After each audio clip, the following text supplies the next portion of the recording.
Hey, welcome back everybody. My name's Dean from Scenescapeshop and this is your Coffee Break Thursday. Now, a couple of days ago on my Tuesday time-lapse, I painted something that was aimed more at sort of artists just starting out, who wanted to get one painting or two paintings just under their belts, just so they've produced something. So with that in mind, I painted something that was quick, that was cheap, and that was simple, much like myself.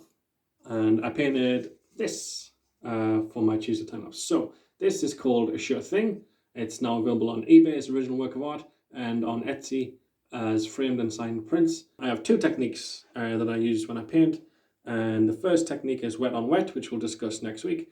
This is all acrylic first, and then I went over the sky with oil paint to blend the clouds and things, and also added some highlights using green oil paint and yellow oil paint as well. I don't know if you can see that, but it's there if you look closely. And we'll be painting maybe two pictures today, showing you the same technique of how you can do it. I'll explain everything that you need to do. People say three things when they say, oh, I wish I could paint, and they don't paint. They say either they don't have time to do it, or it's too expensive and they can't afford the art materials and things, or they say they just can't paint. And I always say to the third thing, yet. You can't paint yet. Nobody's born able to paint. You learn it over time and you get better over time. So I will get better over the next 10, 20, 150 years or so, however long I live. I'm just 10 off, baby. 40. Who said 40? I'm not 40 soon. Who said that? Don't listen to them. By the way, don't listen to people who say that you have to paint a certain way, or you have to use a certain brush or a certain paint or a certain canvas.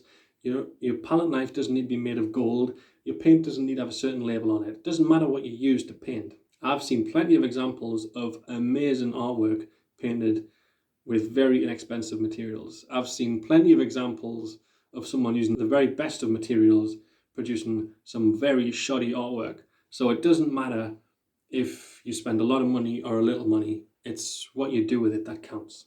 Okay? So all that being said, folks, we've got two paintings to paint. Now it's time for you to pop the kettle on, put your feet up, sit back, relax, and enjoy.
Okay, I'm just going to quickly take you through what I'm doing so far. So we've just got acrylic paint on the canvas at the minute, just mixed with water, just to make it nice and pastel-y.